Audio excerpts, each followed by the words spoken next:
vizuri na tumeendelea kubarikiwa. Naamini ya kwamba tangu umeingia hapo umehisi uwepo wa Bwana ukiwa pamoja nawe, na naamini ya kwamba Mungu amekubariki na Mungu ameendelea kukuinua, na sasa utarajia kwamba Mungu akaweze kusema na moyo wako mchana wa leo katika jina la Yesu.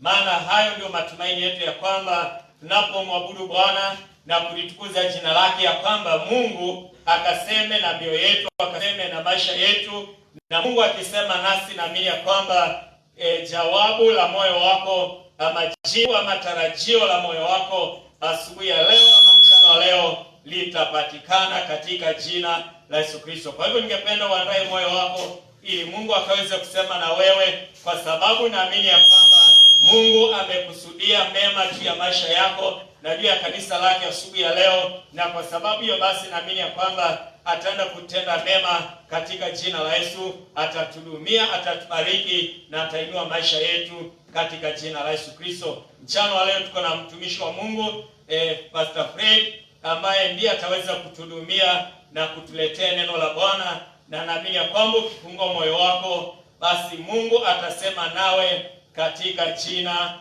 la Yesu Kristo. Amen. Si kama umekaa uko mgonjwa wewe, nikuombea alafu tuendelee. Amen. Sasa mtoto mdogo akiketi watu wazima tutafanya. Amen. Bwana Yesu asifiwe sana. Basi si kama uko tayari tukaweze kumkaribisha mtumishi wa Mungu ili akaweze kutuletea neno la Bwana katika jina la Yesu, na naamini ya kwamba utabarikiwa katika jina la Bwana. Na tuombe. Mtakatifu Mungu wetu, asante kwa sababu ya vile umeendelea kutuhudumia, umeendelea kunena nasi, umeendelea kutubariki, umeendelea kuinua na hata mioyo yetu Bwana mchana wa leo.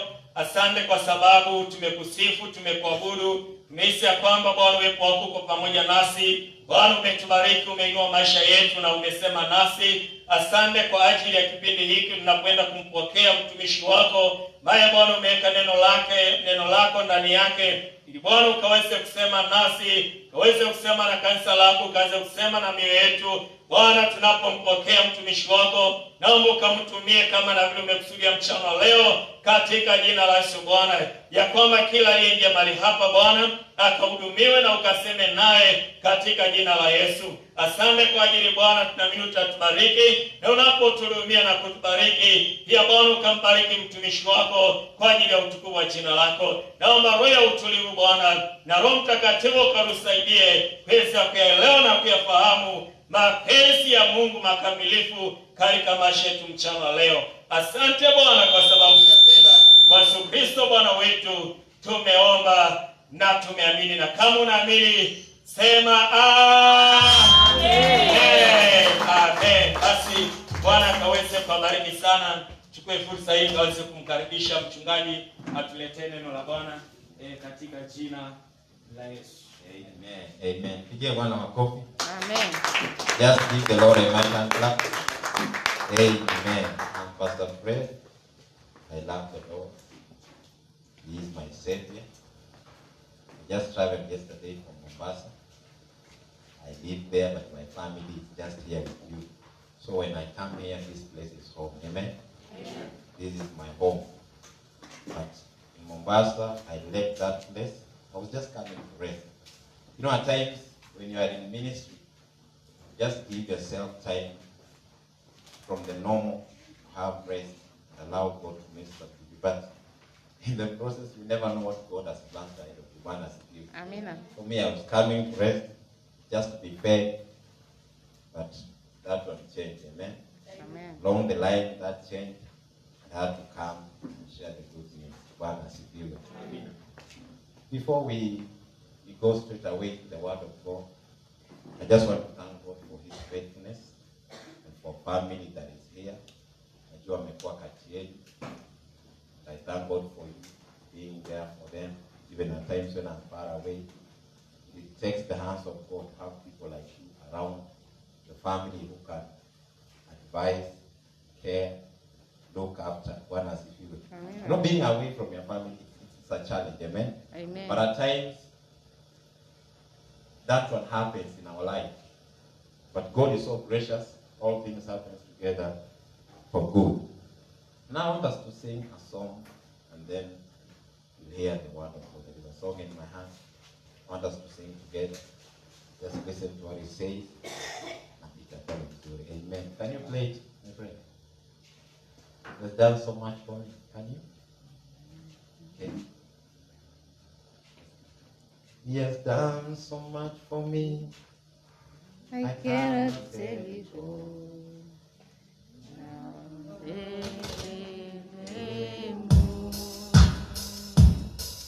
He has done so much for me. I cannot tell it all.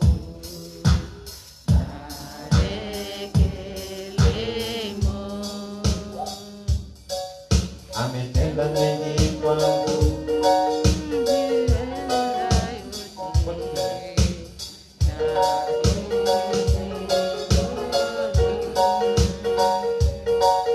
He has done so much for me. I cannot tell it all.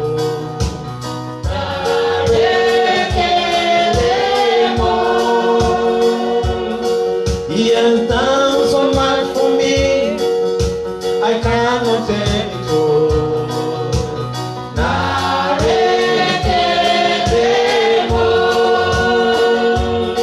Ametenda mengi kwangu, siwezi eleza yote.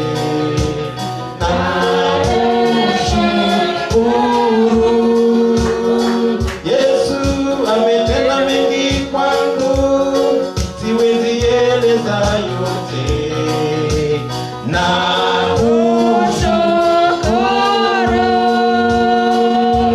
hata kwa lugha elfu bado haitatosha.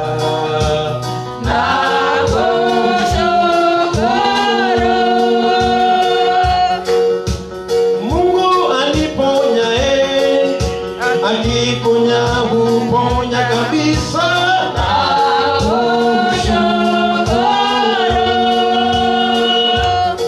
Ajuaye moyo wangu, nimpatie anayeishi daima na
He has done so much for me.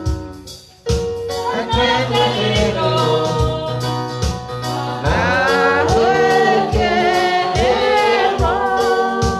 Praise God. Amen. Has God done so much for you? Yes. Amen. Amen. And all of us, we have a reason to give Him thanks. Amen. Amen. I just want you to lift your hand wherever you are and tell God, thank you for all that you have done. For all that you Father, in have the done. name of Jesus, we thank you for all that you have done. When we look back, we realize, oh God, we are where we are today because of your hand, because of your grace upon our lives, oh Lord. It's not because of what we have done, it's not because of who we are, but it's because of who you are, oh Lord, that we are standing here today and we are in your presence just to say thank you and to give you all the glory and honor. Father, your children have come to hear you speak to them, oh Lord.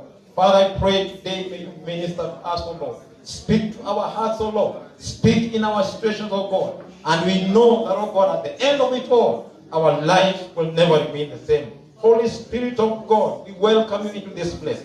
The spirit of wisdom, and the spirit of revelation. Have your way. May you reveal this truth to us today so that our lives may not remain the same. Father, we thank you and we honor you. For it is in Jesus' name we pray, trust and believe, and everyone say, Amen. Amen. I want you to take your seat as we go straight away to the Word of God. I want to take this opportunity to thank God and His servant to allow me to be here today. Praise the name of the Lord. Sound of God, may God bless you. It is not easy for somebody to give you a platform and to share the good news. Amen. It is not easy. There are some places you can't just go. Amen. Because it's a place where God has ordained so that His people may receive from Him. So you can't just gamble with that place. It's not a place for gambling. It's a place where you need to do what you know is right. Amen. Even for those who serve here today, this is not a place to come and just joke around. It's a place to serve the Lord. You come here knowing that I am going there to glorify the King of Kings. Today, we are going to talk about trusting in God in the midst of change. Trusting in God in the midst of change. Bwana asifiwe. Trusting in God in the midst of change. In life, things are bound to change. Things are bound to change. Years will change. Days will change. Weeks will change. And even us as human beings, we go through a change. Hauko mtoto vile ulikuwa, you are growing, and at every stage a change occurs in life, and you must go through it, or else your life has to end there. Even as a child of God, as you grow spiritually, a change has to take place in your life. At times it may be painful, at times it may not be painful, but the fact remains that a change has to occur. Bwana asifiwe. A change has to occur. The one who leads this nation, the president we have had, one had to come and go, and we got another one. That is a change. Praise the name of the Lord. So change is bound to take place in our life. 1 year comes and it goes. And we say, we are going to actually welcome the new year. I'm going to welcome a new man. We are going to welcome a baby who is coming in the family. Something is going to take place. When a baby comes, changes have to occur. A mother will behave differently. We do things differently. Praise the name of the Lord. She will also dress differently. Change has to occur. So today, I want you to write this. In life, each of us will have to go through the process of change.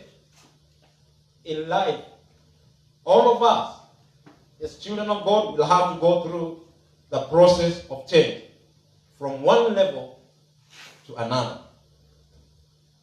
That is, from one level to another. We will have to go through a process of change. Change will not occur until you go through the process. And this is the part I want to dwell on, the process part. This is where people don't like. This is the part that will bring the strength out of you.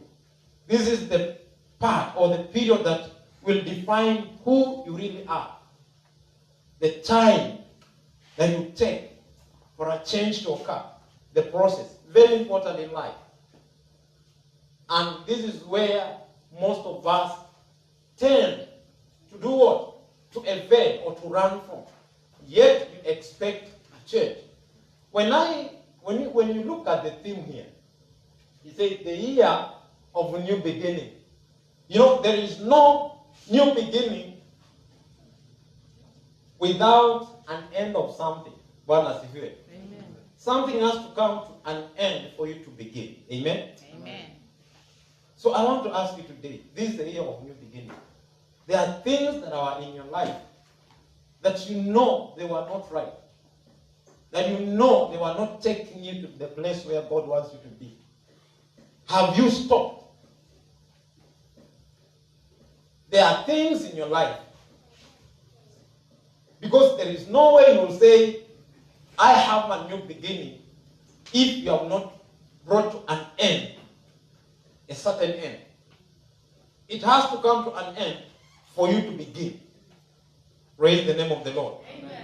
You have to come to the end of grade 3 for you to begin grade 4.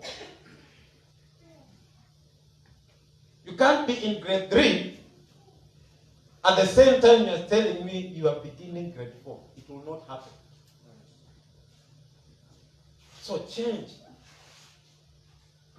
occurs when you have made a decision that I want a change in my life. And then, changing into what? You have to see the kind of change you want to see. So between you and the goal, in between here is where now there is work.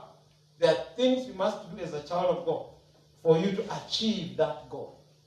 For you to see a new you in 2021. For you to see a new you at your place of work. There are things that you have to do in order for that to take place. And that's what we are going to learn today. So in life, each of us will have to go through the process of change from one level to another. The goal that we see, the one on my ring, let me tell you, it is not just here. Haikuwa hivi. It had to go through a process. Ilibidi ichimbwe, itolewe, ije ioshe, watoe mchanga, iwekwe kwa moto, certain temperatures, until ifike kiwango hiki that it is just shining. Bwana asifiwe. At times we jump to the conclusion of the matter or the finished product, but we don't want to see what happened in between here. Somebody says, I want to sing like so and so.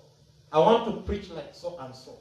I want to be like this family. But the question is, ask them the process, the things they had to go through for them to be where they are. Bwana asifiwe. That is the part children of God tend to evade every now and then. And that is where you get to know who you really are. You know your strength and you know your weaknesses. It is at the process. Wakati unapitia process, that's when you know your strength and your weakness. You know what you can do better and you know what you cannot do better. Bwana asifiwe. The process. I want to highlight this other point. Any change demands a lot from the one going through it. Any change in life demands a lot from the one going through it. Any change in life do not just take place. It has demands. There are things that change will require from you if you really want to see it in life. This is the year, the new beginning. But let me tell you, new beginning will come when you go through this process for you to begin.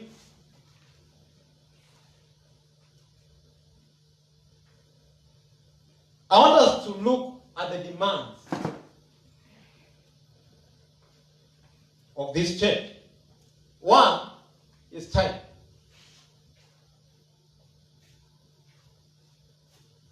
Time. Change will not just occur, but it takes time for you to change. So the process has a time. The process that you have to go through for you to achieve your goal, it will take a certain time. For some, it will take 1 week. For others, 1 month. Others will take 1 year.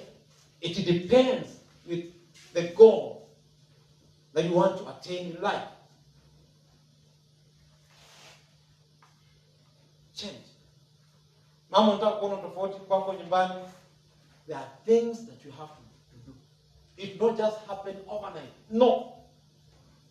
There is time frame. Two, it will require patience. Uvumilivu. Kama wewe si mvumilivu,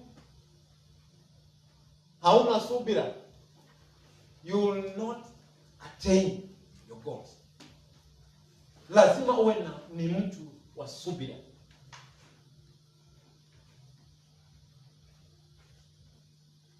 Three, persistence. Usiwe mtu wa kukata tamaa haraka. Yaani no matter what happens, I will attain to it. Hata nipitie jambo gani, I will go through this process. Persistence. Persistence. There is a woman who came to a certain judge. In Luke chapter 8, you will read it for yourself, verse 1 onwards. And the Bible says, there was a judge who was not godly. This judge was unrighteous. And this man didn't even fear God. But this woman had an adversary. She had an enemy who kept on nagging her day by day. And what happened? She came to the judge day after day, but the judge never gave her justice. So the Bible says, the woman kept on coming. She comes today, she's pushed away, tomorrow again, another day again. It took time. She never stopped coming, but she persisted until the judge said, this woman is disturbing me. The only thing to stop her from coming is to give her what she wants. Praise the name of the Lord. Amen. She was so persistent. She had a goal. There's something she wanted the judge to do for her. She wanted justice from her adversary. And the only way to get it was through this judge. And this man was evil. He was wicked. He didn't even care what the woman was going through. But she never stopped there. She kept on hitting. She kept on hitting the man. It's like having a hammer and hitting a stone. The first round, it will not break. The second round, the stone will break. But the third, the fourth and fifth, the stone will break. Persistence. And you know what? She received her heart's desire. The woman was so persistent. Change requires persistence. There are things that will come in your life to stop you from achieving it. But you have to be persistent. Say, I will attain to my goal. This is an obstacle, yes, but I'll have to go through it. I will not stop here. I will not stop at anything, but I will go through this. Persistent. Another one is self-control. In this process, you're going to go through so many things. There are people who will come in your life. Wanataka kufanya ukasirike, utende dhambi in the midst of the process that you may not achieve. You need self-control. There are things you need to say yes to. There are things you have to say no. You need to know what to do and what not to do in the midst of that. You just need to know. Self-control will lead you to that. To understand ni nini nafaa kufanya na ni nini sifai kufanya in this process.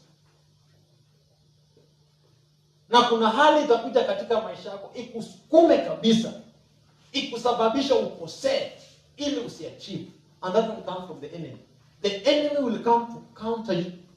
As much as you are soldiering on, unataka kwenda mbele, but the enemy comes to stop you that you may not achieve that. He will bring people in your life just to cause you to be angry. He will bring people in your life to do things that you have never imagined. The thing is, when they make you angry, don't hate them. Love them.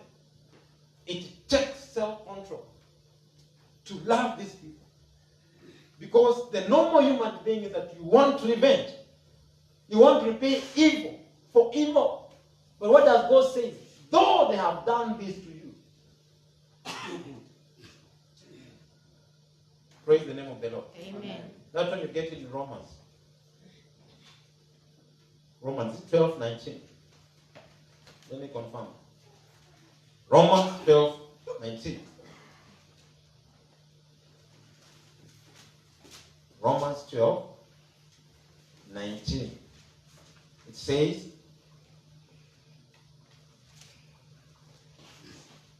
let's begin from verse 17. It says, recompense to no man evil for evil. Provide things honest in the sight of all men.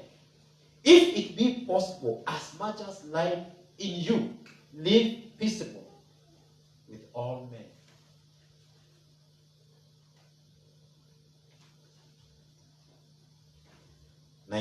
Dearly beloved, avenge not for yourself, but rather give place unto wrath.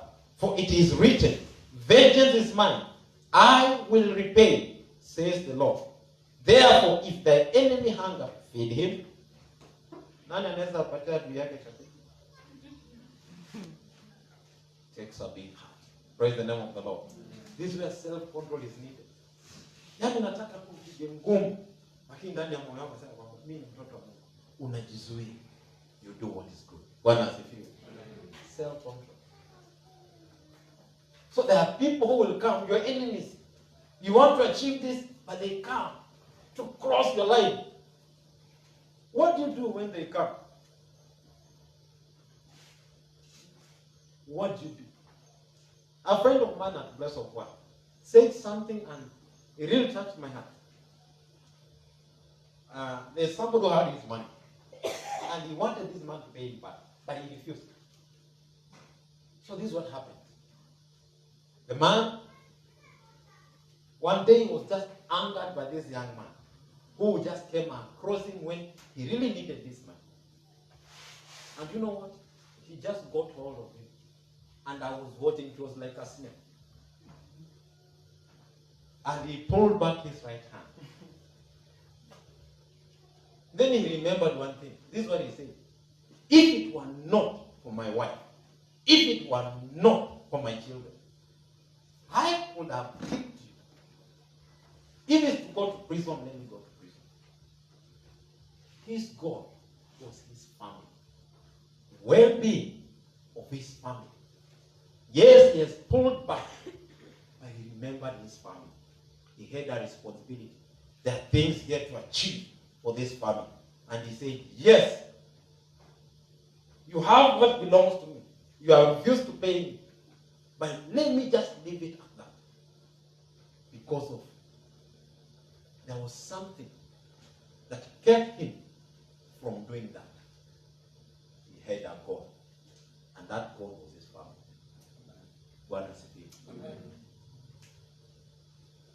You must have things in life that are so dear to you that even when your enemy crosses your line, you want to pull your hand back.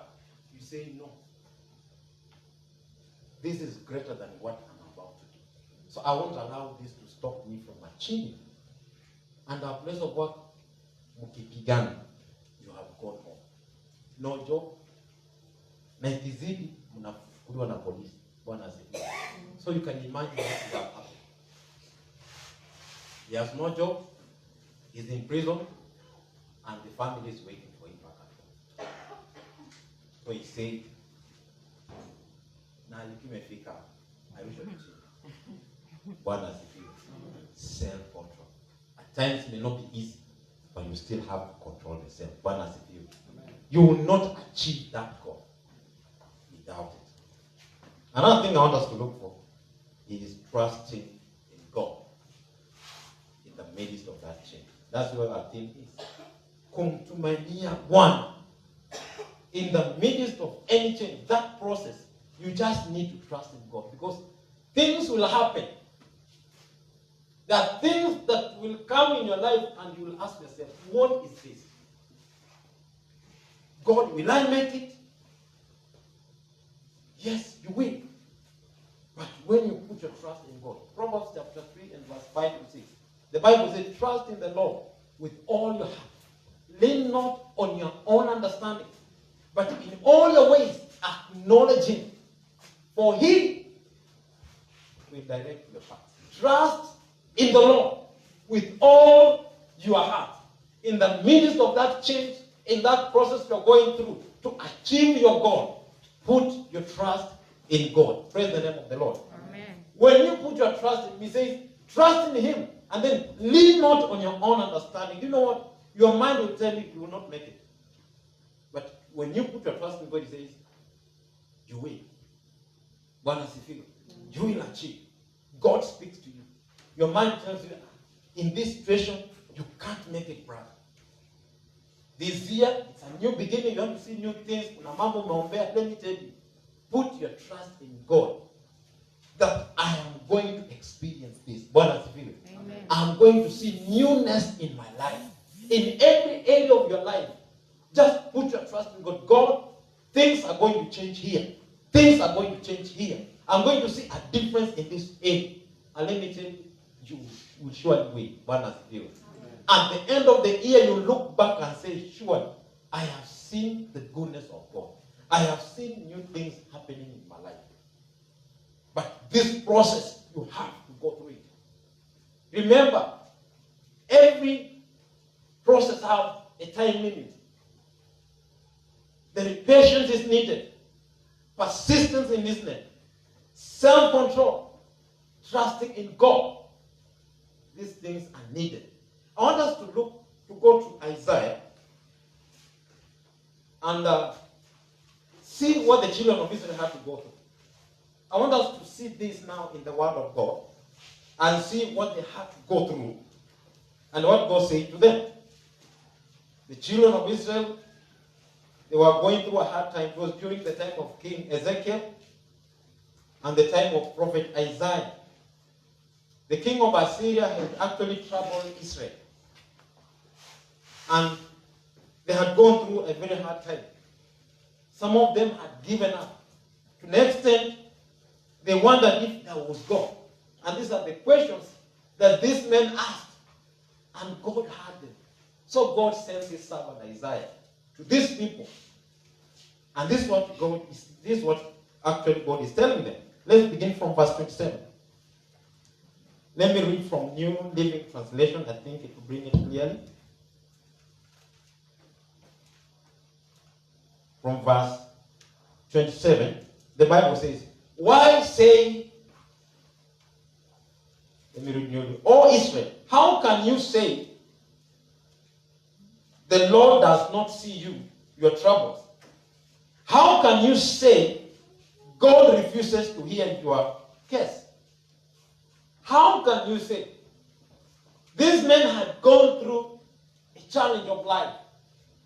They have faced challenges from this king, who really troubled them from all sides. And this is what they say to God. And God is responding to them through Isaiah. He says, how can you say, O Israel, that I do not see your troubles? How can you say that? Mbona mnasema hivi? Tena Mungu anauliza swali. How can you say God refuses to hear your case? That you have your case. Isaiah 40:27. How? Have you gone through a challenge until you doubt whether God is with you? Have you faced something and just God, are you still there? In the book of Job, it's Job who says that I looked forward, I looked backward, I looked on the right, I looked on the left, but I didn't see God.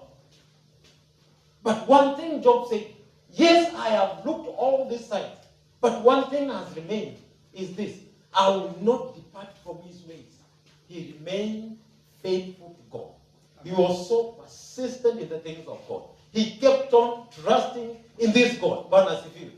Then he says, but one thing I know is this. When I have been tried, I will come out shining like a God. That's what Job said. I will come out shining like a God. And you know what? Job chapter 42 and verse 10. The Bible says, Job says something. He says, I used to hear God. Nilikuwa tunamsikia Mungu. But after he had gone through challenges, he says, I hear God and I can now see him. Bwana asifiwe. He has gone to another level. You don't just hear, but now you can hear him and you can also see him. Bwana asifiwe. But there is a time in his life where he said, I look forward, I look backward, on the right and on the left, but I'm not seeing God. Yet, I will not depart from his ways. I will remain faithful. One thing I learned from Job, though in the situation he could not see God, in the midst of the challenges he was going through, he didn't see God at one point in his life. But he never stopped walking in the ways of God. He remained faithful to the word of God. So in the process, I say, trust in the Lord. Keep on doing his will. Keep on serving him. At times, you may not understand why things are happening in your life the way they are happening. But you know what? Just put your trust in him. He knows what he's doing. Amen? At times, you may not understand what God is doing in your life. But at the end of it all, he will open up your eyes and you will see. And Job came to that end where he said, I used to hear of you, God, but now I see you. Amen? Amen. You will come to that. Bwana asifiwe. But you need to obey God in this process. Trust God in this process. Be persistent in this process. Don't give up. Trust God. The children of Israel asked God this question. And God says, how can you say that I'm not seeing your troubles? God sees what you're going through. He knows the cry you're crying. The tears you're shedding. God can see it all together. He knows exactly that. Don't say he's not seeing. Just like this man who said, God knows what you're facing. Now, I may not know. Pastor may not know. Your friend there may not know. But God understands this all together. Amen. Amen. Put your trust in him. He says, how can you say God refuses to hear your case? Let me tell you, God listens to you day by day. Amen. Amen. When you're crying, God is listening. Even at times when you don't even answer, you think he's like he's silent. But let me tell you, his silence does not mean he has not heard you. God is just listening to you. He knows when to answer you. It's you who don't know. He knows when to answer you. So that period of waiting, God is like he's silent. It's like, what is happening? It is that period of waiting. You just need to say, God, despite of what is happening, I choose to rest in you. There is a game we used to play when you were young. Some of you remember. Mtu anakaa nyuma yako na anataka akushike. So you just go. Bwana asifiwe. You trust that they will actually be able to catch you and stand your weight. It takes faith. Bwana asifiwe. It takes trust. The problem, even you are heavier than the one who is, I will not try that.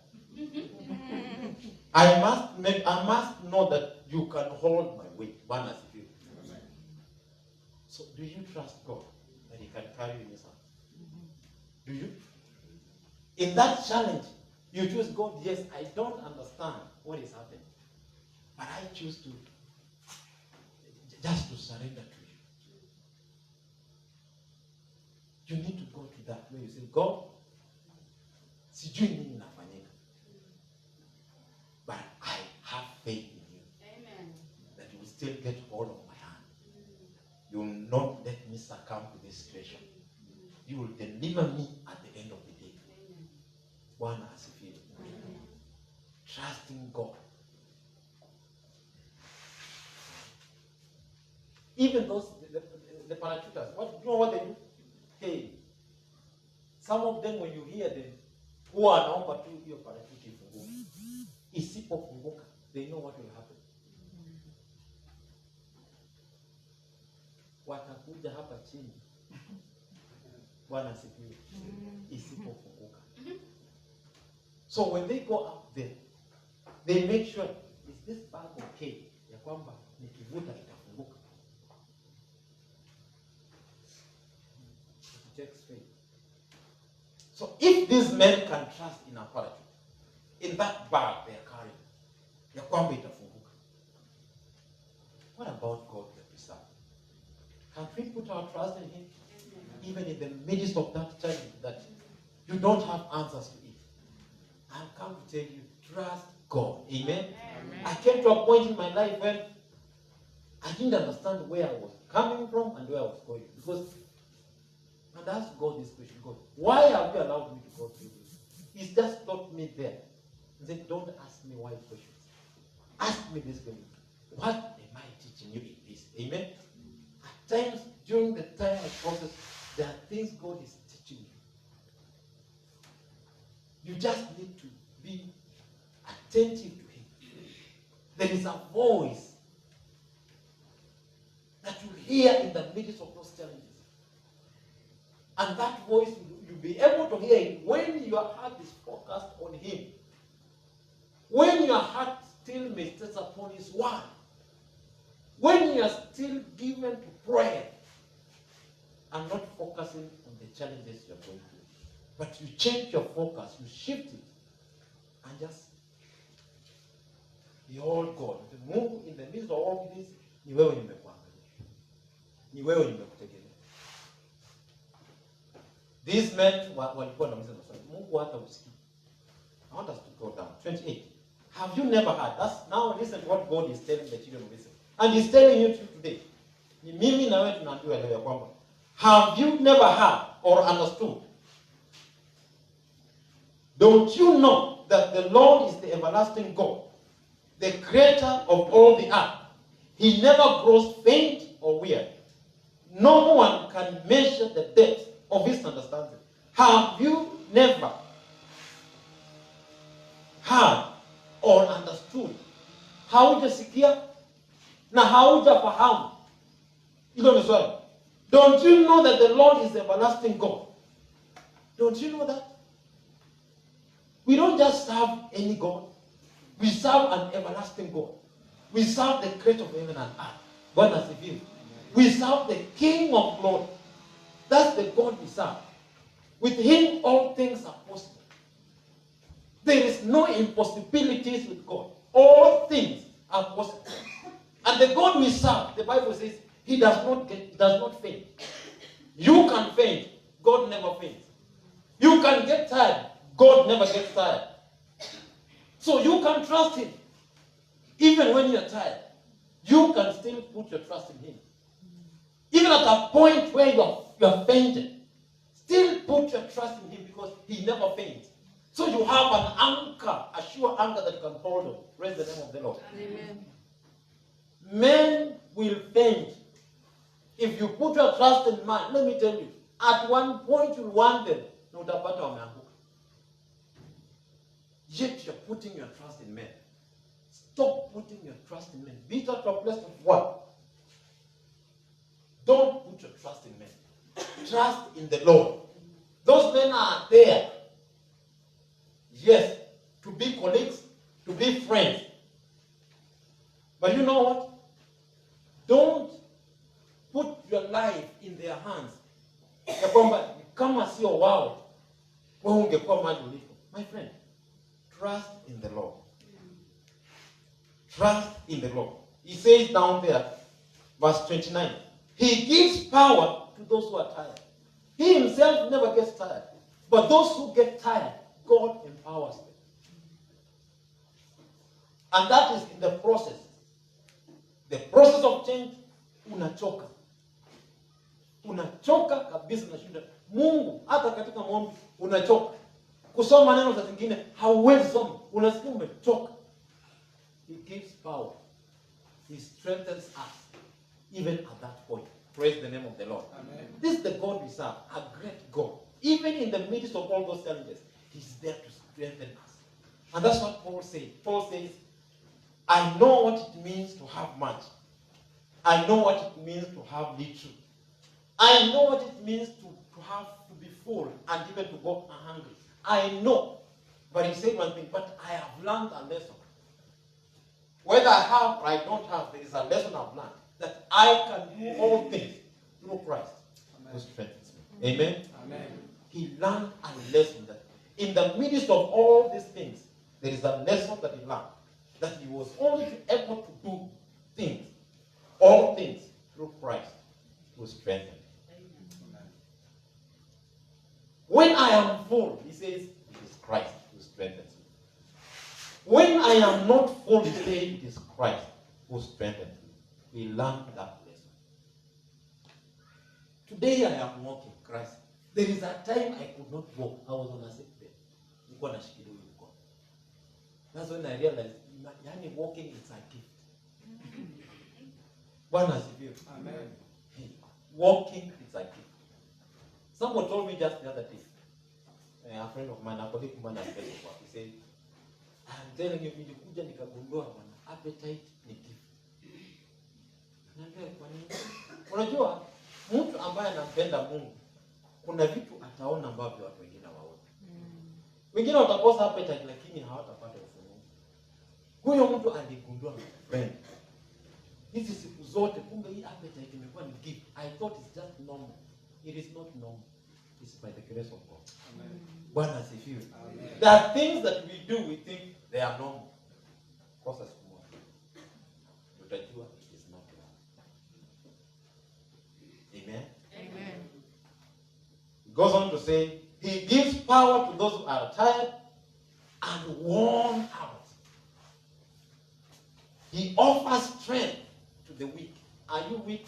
God offers strength. Amen. Amen. Today, if you are here and you are weak, may God strengthen you. Amen. If you are tired, may God strengthen you. Amen. Amen. Kuna kitu inaweza kuwa imekuchosha unasema mimi nimechoka. Put your trust in God. He will strengthen you and you will overcome it. Amen. Amen. Amen. 40. Verse 40, Isaiah 40, verse 30. Sorry. Even youth will become exhausted. Young men will give up. We have youth in this place. No youth are strong. Tunajulikana kwamba bado mko na nguvu. Anaweza anza mbio na mzee hapa na amwache. They are strong. The youth. But the Bible says, even the youth who think they are strong, even them, hata wao, na hizo nguvu zao, at one point in life, they come to this. They are exhausted. Amen? Wanachoka. And young men give up. Young men who think ya kwamba now we have established ourselves. 30, 35, 40, you think now I'm established. Even at that point, they give up. In the spiritual walk, wamekuwa kwa safari, it comes a point in life, they are down. Katika huduma, ya kuhubiri unafika mahali, you just want to give up. I've come to a point in life I felt like, this one wanted to do. And I really wanted to get rest. Because I was so tired. It was not physical, it was like spiritual thing happened. And I can't explain it. I felt tired. I felt giving up. But God used just one person just to encourage. I still do it. Still stand. Amen. You need people in your life who can encourage you. Telling your brother, keep on moving. God is on your side. Don't give up here. You will surely make it. Amen. You need people like that. So the youth can also get tired. But the Bible says one thing, the last verse, that I want us to look at, and then we look at an example of a bird that explains what I'm just sharing today. He says, but those who wait on the Lord will find new strength. You see, the statement has changed. But, lakini, he says, ndio wanarika, vijana, wanaweza choka, wengine watazimia, wengine wataanguka kabisa, lakini wale, Bwana asifiwe. Amen. See what? Only those who will put their trust in God. Not all. He says, but those. Are you among the those who will say, yes, we are tired. Yes, we are down. But we choose to trust in the Lord. Amen. We choose to wait upon Him. Are you among us that? That's why he says, in the midst of this process, you need to put your trust in God. Amen. And this is the verse which says, yes, we are down. Yes, we are weary. But, lakini, naamua kumtumainia Bwana. Naamua kumtumikia Bwana. Naamua kumwishia Bwana. Naamua kwenda maombi, even if you feel like not going. I will go for prayer. I will go for practice. I will serve the Lord. I will. Yes, I am tired, but I'll still go and serve God. Yes, I don't understand altogether why I'm going through this, but God remains to be my God. And that's what Job said. Yes, I look forward, I look backward, I look at my right hand, at my left hand, and I cannot see Him. But he says, but I know when I have been tried. So he realized he was under trial. He was being tried. And then he says, I will come out shining like God. Therefore, I will put my trust in the laws of God. I will walk in them. That's what Job said. And you know what? He kept on serving the Lord to the end. Mpaka Mungu anakuja kumwambia, ombea adui zako. Hey, that's where self-control comes in. Move out. Pray for your enemies. Bwana asifiwe. Do good to your enemies. Amen. Amen. Yes. And Job said, I used to hear about you, God, but now I have seen. And you know, after that, after praying and be able to see the greatness of God in the midst of the challenge, God remembered Job. And God gave him a double portion. Amen? Amen. At the end of it, God will surprise you. Amen? Amen? At the end of it all, you will see the greatness of God. But those who wait upon the Lord, waiting period, it's a place where you trust in God. It's not just waiting, but you are putting your trust in God. You don't stop serving Him. You keep on serving Him. You keep on praying. Unakuja hapa kwa maombi. Unakuja unaimba. Don't give up under this pressure. Your commitment will be measured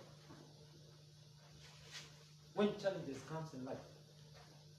You will know whether you are committed to what you're saying you are committed to. When a challenge comes in, you will know.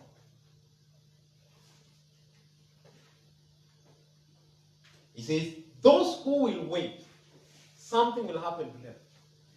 Those who will persist, something will happen to them.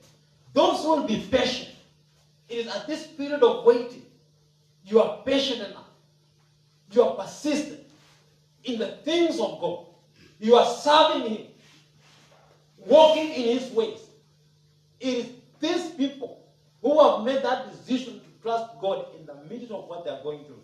He says, they will find new strength. Something new will happen to you. Utapata nguvu ambazo haukuwa nazo siku nyingine. You will be able to stand and do the things things you are not able to do. You will be able to go places you are not able to do. Why? Because God has strengthened you. And then he says, when you have found strength, there is something. He says, they will fly. They will fly high on wings like eagles. They will run and not grow weary. They will walk and not faint. You have been fainting. You have been getting weary. The Bible says, when you find this new strength, the challenge you are going through will disappear. Uchovu utafanya nini? Utatoka. But when you have been strengthened, but that one comes when you just surrender to God. God, I will trust you. I will remain faithful to you because you are my God. As I conclude, I want to give you an example of a bird. We understand an eagle. Ndege anaitwa tai. Tai, at the age of 40, every eagle has to go through a process of change.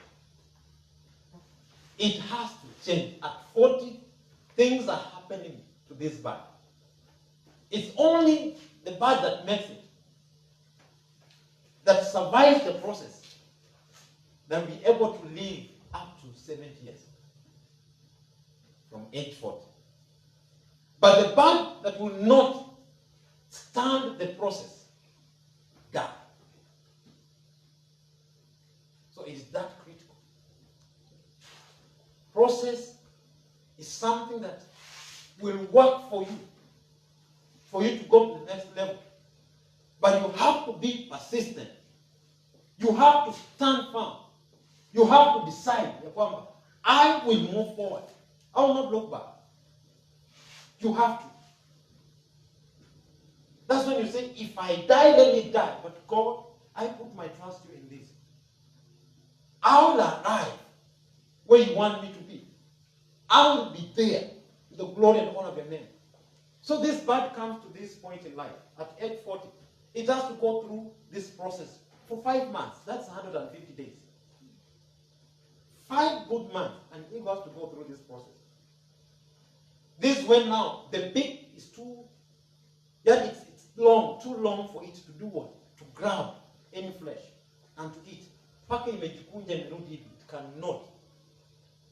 The claws also, they're too long. They can't even hold a prey. The feathers have become too heavy. It can't fly high. So that to get a good view of a prey, it cannot. At age 40, it's like it is old. It cannot fly any longer the way it used to fly. It cannot catch a prey at the way it used to. It can't eat. So it has to go high on mountains where now it has to go through that process of change. And what happens? 1, it has to hit the peak on the rock. Nani ashaichinja kuku akatoa mdomo wa kwanza? There is always a new one. Have you ever seen it? Yes. There is always a new beak inside. The one on top is the old one, but there is another one inside. The eagle has to remove the one on top, which is old, if it wants to survive. Then the beak comes out and it has to bleed. So in the moment of hitting that beak on the rock, it bleeds. Blood are coming out. But it has to endure that. Second, when it has done that, it removes its feathers.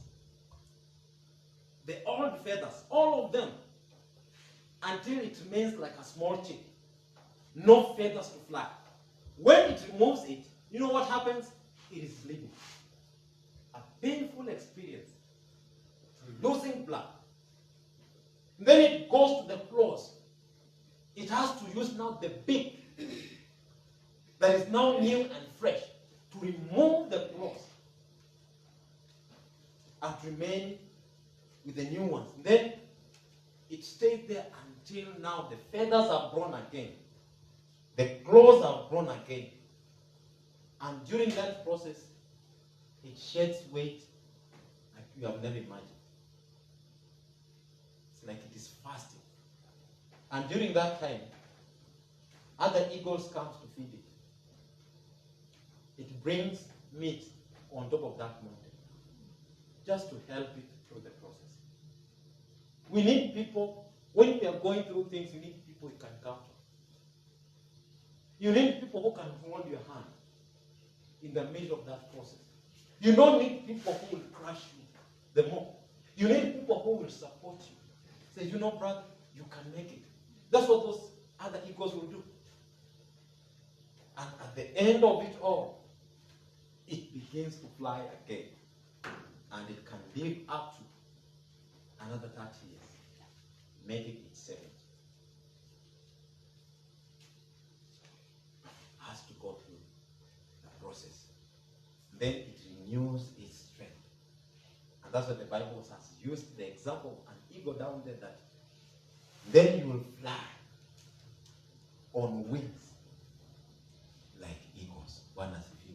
Amen. They fly again after the process. They go higher and higher. They soar higher and higher again after the process. They fly so fast after the process. It builds you up. You are strengthened. You become more wiser than before. You can handle things now that you never used to handle. You can handle anger. Your enemies come, they do things, and you just laugh. God bless you. You have grown. Praise the name of the Lord. Amen. After you have gone through the process. That's why I came to tell you today, in the midst of that change, put your trust in God. Don't give up. And all of us, if you have not faced it, it will come. And they keep on coming. But to better us, to make us be strong, to make us serve God the more. Praise the name of the Lord. Singekuwa jinsi nilivyo leo kama singepitia the series of challenges in my life, the stages that I had to go through in my life. For every stage came with a challenge that I had to encounter for me to see a change in my life. So this year is a year of new beginning. But you can't do things the way you did them last year and expect to experience this new beginning. You can't be lazy in the things of God like you were last year and expect things to change. You have to change how you do things. I remember the one time when I came here, when Pastor was actually teaching about this. He talked of things. The principles that we need actually to apply in our lives in order to see things changing in our lives. There are things that we must do. There are things that we must stop doing, and there are things we have to begin to do. You just need to realize, I've gone through this thing. It's like I'm always in this thing. What can I do to see a change? In the things of God, what can I do to see a change? At my place of work, what can I do to see a change that I want to see? Because it will not just happen. You have to sit down and ask yourself, what am I supposed to do with the help of God to see a change here? Praise the name of the Lord. Amen. You have to. And let me tell you, come up with that plan. Putting your trust in God. Know that there is a time you have to go through things. Know that you will have to persist. Knowing that you have to be self-controlled. And let me tell you, at the end of it all, you will celebrate the goodness of God. For what happens is, and you will renew your strength. And just like an eagle, it was flying, but it came to a point in its life, can no longer fly, can no longer eat. But when it went through the process, what I learned is that it was able to fly. It was able to catch the flesh again. It was able to enjoy meal again. Praise the name of the Lord. Amen. The things that you are not able to enjoy, you will enjoy them. Praise the name of the Lord. Amen. Just like an eagle, you will fly again. Amen. Amen. Tell your neighbor, I will fly again. I will fly again. On the wings of the Spirit. On the on the wings of the Spirit. Amen. I want us to stand up on our feet. Tusimame. I will fly again. Amen. Amen. Amen. I want you to lift up your hand to the King of Kings. Say, Lord, I choose to put my trust in you. I choose to put my trust in you. I choose to endure the process of God. I choose to wait upon you. Just go before the Lord and say, God, I choose to trust in you. Give me the strength. Give me the strength to endure every challenge in the name of Jesus. Let's go before the Lord and make that prayer. Father, in the name of Jesus, we thank you for this wonderful hour. We thank you for the gift of life. We thank you for your grace and mercy. Father, you have taught us your word, O God. We have heard you ministering to us, O Lord, that in the midst of our change, let us trust in you. Let us put our trust in you, God. Today we have learned from you, God, that God, you hear our prayers. You know what we are going through. All at times may fail, at times may get weary, but you say that those who put their trust in you, those who wait on you, O God, they will renew their strength and they will soar on wings like eagle. Today we have heard your word, O Lord. Your children have heard this word, O God. Those who are going through a change, those who are going through a change right now, Lord, I pray, may you strengthen them. May you give them a heart to endure, a heart to be patient, O Lord, a heart to withstand whatever comes their way, O Lord. And as they put their trust in you, their lives will never remain the same, O God. I come against, O Lord, every work of the enemy in the middle of the change, who will want to stop them, oh God, who will want not them to see a new thing in their lives, oh God. I cancel that in the name of Jesus. And I pray that, everlasting Father, may you see them through. Let them live to see newness in every area of their lives in the name of Jesus. Father, we thank you, and Father, we honor your name. We give you all the praise and honor, for it is in the mighty name of Jesus we have prayed and believe, and everyone say, Amen and amen. Pigia Bwana makofi. Amen.